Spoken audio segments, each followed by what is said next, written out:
The Henry Jackson Society is a think tank founded by researchers in 2005 that has direct access to some of the most powerful people in the US and UK.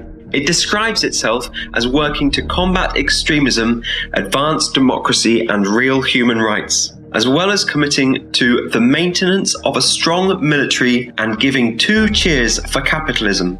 Recently, the think tank has come under the spotlight because of its links to the UK government. It has been avoiding rules on parliamentary transparency, paying benefits to Tory MPs such as Priti Patel and Michael Gove, receiving money from the UK Home Office, over £80,000 between 2015 and 2017. It also shapes government policy through lobbying breakfasts with MPs, hosting Prime Minister Boris Johnson, and attending key government meetings. With HJS working with the UK government, concerns have been raised over its links with far-right groups, its xenophobic and Islamophobic statements, and its unreliable research. Such issues greatly impact our democracy, security, and society, risking the UK's foreign policy and local community relations.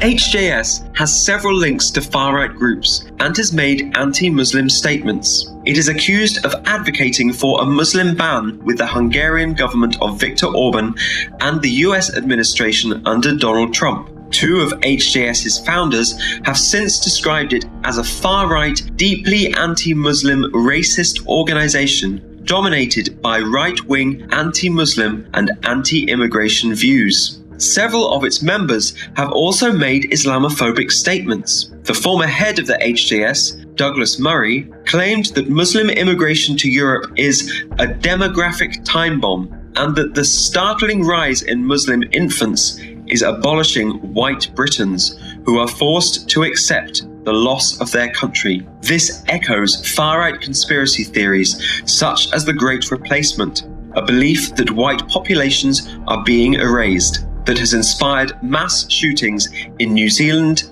the US, and Germany. Douglas Murray has also attended alt-right gatherings, such as the Restoration Weekend, hosted by the David Horowitz Freedom Center, described by the Southern Poverty Law Center as a driving force of the anti-Muslim, anti-immigrant, and anti-black movements. Co-founder and director Alan Mendoza, meanwhile, has also shared platforms with David Horowitz, who described the American Muslim Student Association as an Islamist terror front group for Hamas and the Muslim Brotherhood. HJF staff have appeared on alt-right news site Breitbart after it was accused of being an extremist, far-right, white supremacist fake news website in the Houses of Parliament, and as a home to misogyny, homophobia, anti-Semitism, Islamophobia, racism, and wild conspiracies. HJS director Alan Mendoza and former campaign director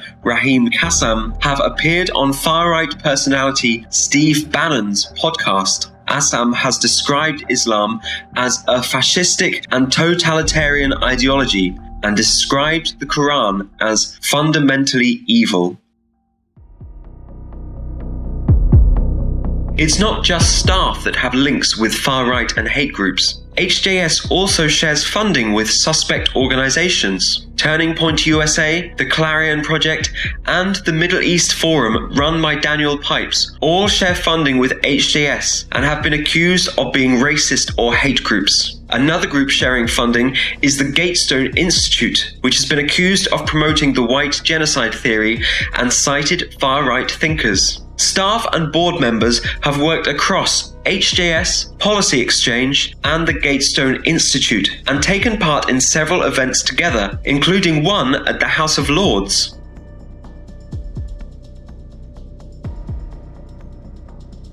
These links are dangerous because they bring far-right anti-Muslim sentiment into the heart of the UK government. As well as working with the government, former members of the Henry Jackson Society have taken up government roles. Robin Simcox was appointed interim lead for the government's Commission for Countering Extremism. He has spoken at events by far-right organizations such as the Center for Immigration Studies, founded by a eugenicist and white supremacist, and designated a hate group by the Southern Poverty Law Center. He is accused of promoting racist conspiracy theories as a Margaret Thatcher Fellow for the Heritage Foundation. His appointment was described by an expert in the far right as mind-boggling due to his interaction with hardline anti-immigrant organizations and his promotion of completely discredited anti-Muslim claims. HJS has provided office and staff to MP-led working groups which later collapsed due to concerns over funding transparency. This, despite being registered as a charity in the UK, receiving tax relief and other public benefits, and supposedly being politically impartial.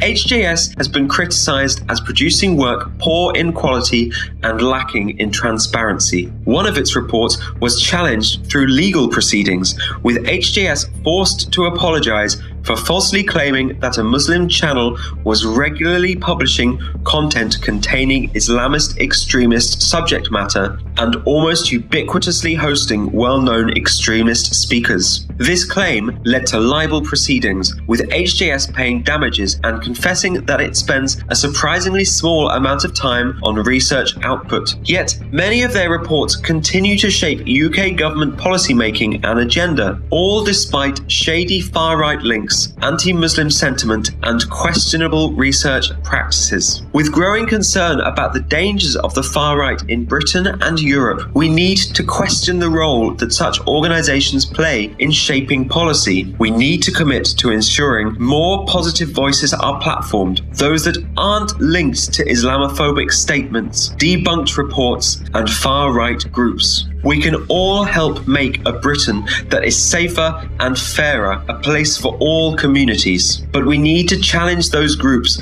that risk damaging our democratic freedoms and community cohesion.